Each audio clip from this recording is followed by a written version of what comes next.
Have you ever watched the TV show called Leave It to Beaver? I think most of us have. This 1950s and 60s TV sitcom has been aired in nearly 100 countries, and it's still going strong in syndication. Today we're going to talk about the star of that show, Jerry Mathers, who has had sky-high diabetes, but now it is under control.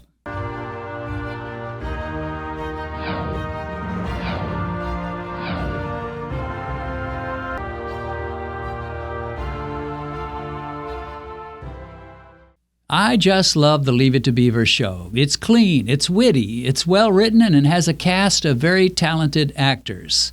Benedict and I often watch an episode while we have our lunch. In fact, just today we watched the episode where Wally does not want to go on their family vacation because he has a crush on a girl who works at the local library. Doesn't sound that exciting, but somehow I enjoy it. So what does that have to do with beat diabetes? Jerry Mathers has had a real struggle with severe diabetes, and here's his story. As an adult, Jerry Mathers began to gain weight slowly, as so many adults do. But for a long time, he was simply husky and looked good. In the 1980s, Jerry got together with many of his old castmates from the original show, and they reprised the TV series with a new series, which was called The New Leave It to Beaver. It was successful, and it stayed on air for around 5 years. After the series concluded, Jerry Mathers, a.k.a. the Beaver, was ready to kick back and enjoy life. But he wanted to make money as well, so he started a couple of businesses, and they did very well. One of those businesses was a catering company which not only catered to individual events, but also served movie and television crews while they were on set. Jerry's catering business gained a good reputation, and they were famous for their 60-foot-long dessert table. Sometimes they served 100 or 200 people at a time. Jerry was a great cook and a pretty astute businessman, and the business did very well. But being around food, Jerry Mathers, who had always had a pretty healthy appetite, began to eat far more than he ever had before. Sometimes in dealing with clients and serving large groups of people, he would eat 4, 5, or 6 meals a day, and he began to pack on the pounds. Jerry says it this way: I was around food all the time, and I was a very good cook. Of course, that entailed sitting down with people, so I was sometimes eating 5 to 6 full meals a day. I was making a lot of money, everything was going great, and everyone around me was at least as fat as I was. As those extra pounds added up, Jerry Mathers, Beaver Cleaver, became a diabetic. But he didn't know he was a diabetic.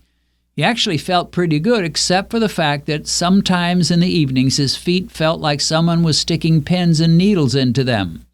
But knowing nothing at all about diabetic neuropathy, Jerry felt his feet pain was probably due to the fact he was overweight, and he didn't think too much about it. Everything changed when a doctor he knew saw him and, concerned with all the weight he had added, told him it would be good for him to get a checkup. Jerry didn't think that was really necessary. So this doctor took matters into her own hands. As a Christmas present, she sent Jerry a coupon for a free physical at her clinic. That was an offer that Beaver could not turn down, and so he went to her office and submitted to getting a physical. 2 weeks later, that doctor saw him again and asked him if he wanted to live to see his grandchildren. Puzzled, he responded, of course he wanted to see his grandchildren. She told him, you're going to have to do something about your diabetes or you will be dead in about 3 to 5 years. Jerry Mathers knew almost nothing about diabetes, but this got his attention in a hurry. He asked the doctor if there was anything he could do. She told Jerry, the quicker you can take off the weight, the better off you'll be. But you'll probably be on insulin for the rest of your life. It wasn't a very pleasant prospect. Now keep in mind that all this time Jerry Mathers knew nothing about seriously reducing carbohydrates out of his diet. He knew nothing about intermittent fasting or time-restricted eating. All he knew was that he had to lose weight or he might be dead in a few years. Now, I listened to and read transcripts from quite a few interviews with him before I finally found out just how high his blood sugar was at its worst. And when I finally heard him tell during an interview how high that glucose was, I was shocked. His blood sugar had sometimes reached the 700 to 850 milligrams per deciliter range. And friends, that is not just diabetes, that is raging, totally out of control, sky-high diabetes at its worst. With glucose levels that high, I almost feel that the doctor that told him he had between 3 to 5 years to live was being too generous. To his credit, Jerry did the one thing he knew he could do. He made a serious effort to lose weight. But he found it wasn't so easy. In fact, it was proving to be impossible. So Jerry started out on a Jenny Craig program, and with that, the pounds began to come off. He also started exercising, walking and jogging between 5 to 8 miles a day. He began to make an effort to eat more healthy foods and stop eating all those sugary desserts. Well, it didn't happen overnight, but in time, his program worked well. Some of the articles vary as to how much weight he lost, but it seems like it was somewhere between 45 to 70 pounds in that first year following his diagnosis. And his glucose levels retreated in a big way. In time, Jerry Mather's A1C went down to 6.1, which is no longer officially diabetic. It's considered pre-diabetic. And he did not require insulin. Amazingly, his neuropathy in his feet retreated as well and entirely disappeared. Today, he's feeling terrific and often shares his story in speeches and ads in hopes of helping other diabetics to see the victory that he has seen.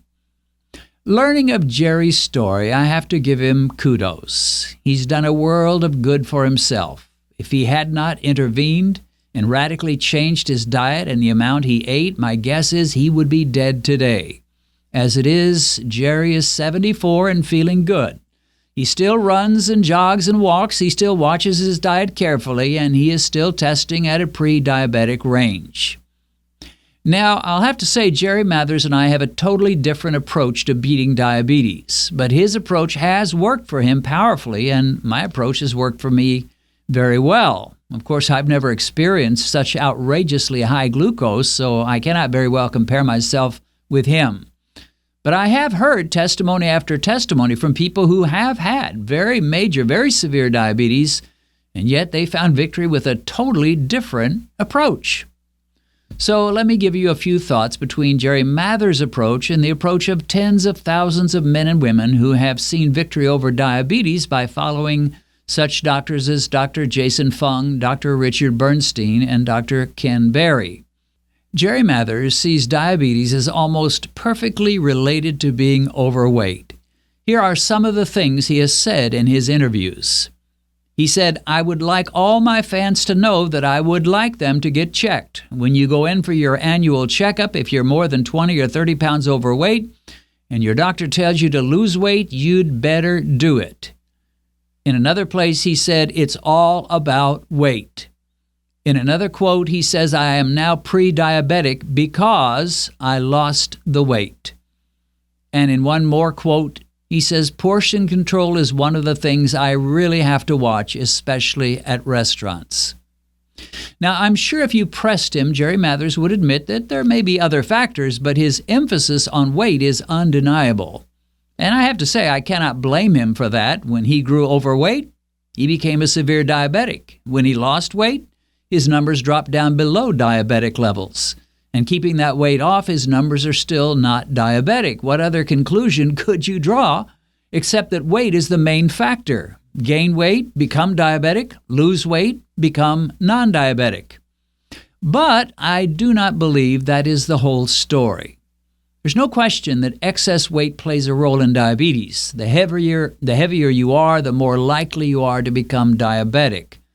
But here at Beat Diabetes and with so many other low-carb programs, we hear of thousands of testimonies of diabetics who beat diabetes and drove their glucose levels down into non-diabetic levels without ever thinking about weight. By focusing on carbohydrate restriction and keeping glucose spikes low, they find that their glucose levels take a nosedive, often before they ever get to a proper weight. They usually lose weight, but the good news is that they don't have to lose all that weight before their glucose levels start returning to normal. Several years ago, I interviewed a wonderful man named Max Dominguez. Max had a very high A1C of 10.9. He told me he was going to be in the area, so I arranged for us to meet at a local park. I brought a couple of folding lawn chairs for us to sit in during the interview, but when I saw him, I got a little nervous. Max was a big man, probably close to 300 pounds, and I wondered if those little lawn chairs would support him. Thankfully, they did, and he shared a great story. Max learned from my channel to test his blood sugar when it peaks after meals, and he adjusted his diet accordingly. This simple fix brought speedy and amazing results. He went from a sky-high A1C of 10.9 to his present A1C of 5.6. So he was not even pre-diabetic at that number. And strangely, Max was still overweight. You can see in the video he still has a ways to go to get to a normal weight. But already, his glucose levels have plummeted. I've heard from so many people that fit into this same category that I do not consider Max an anomaly. The only conclusion I can draw is that the relationship between excess weight and diabetes is not a direct relationship. It would appear that it's not really the weight, it's not the pounds, it's not the excess flesh on your body that causes diabetes. It seems to me that the problem is all the carbs that you are eating every day that cause you to maintain yourself at that extremely heavy weight.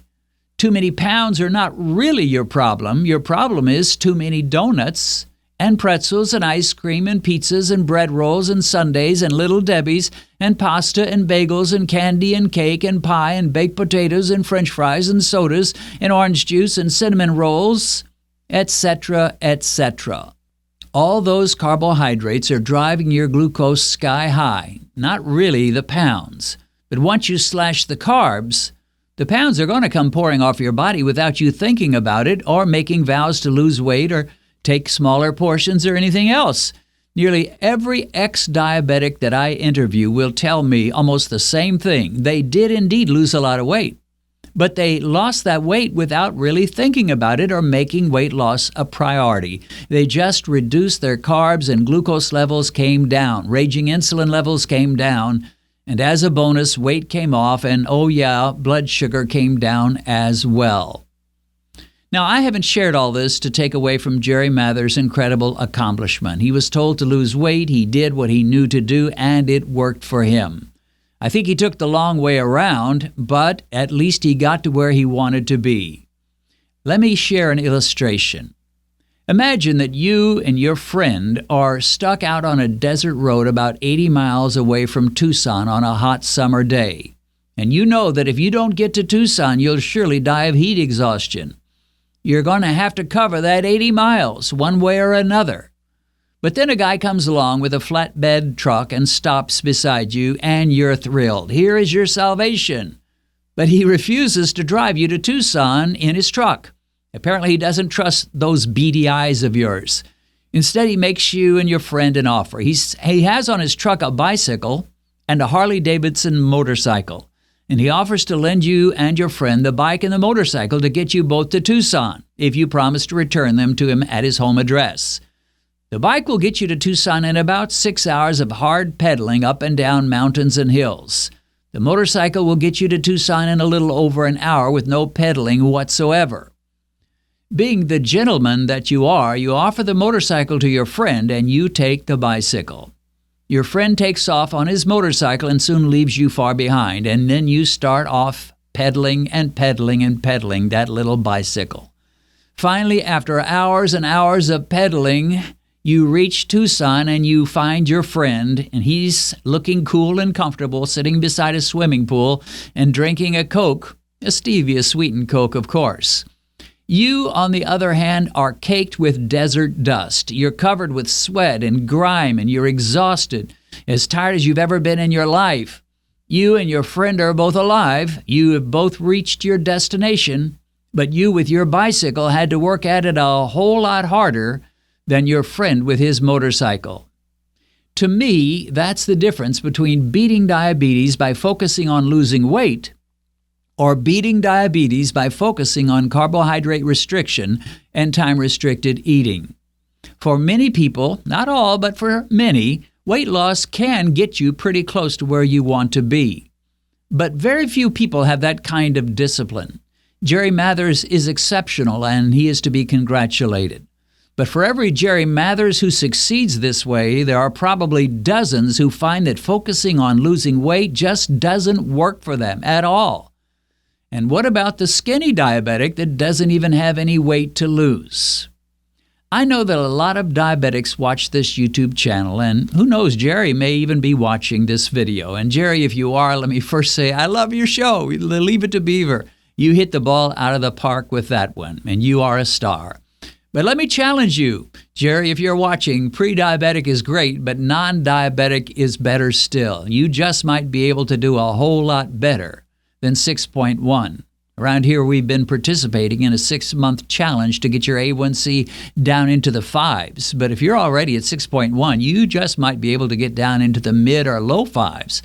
And if you do take the challenge and you're able to significantly drop your A1C even further, please consider sharing your experience with our Beat Diabetes viewers. I would love to interview you.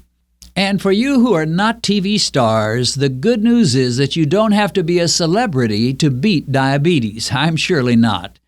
And if you're overweight, here's some more good news. You do not have to lose 100 pounds or 200 pounds before you start to see your glucose levels coming down.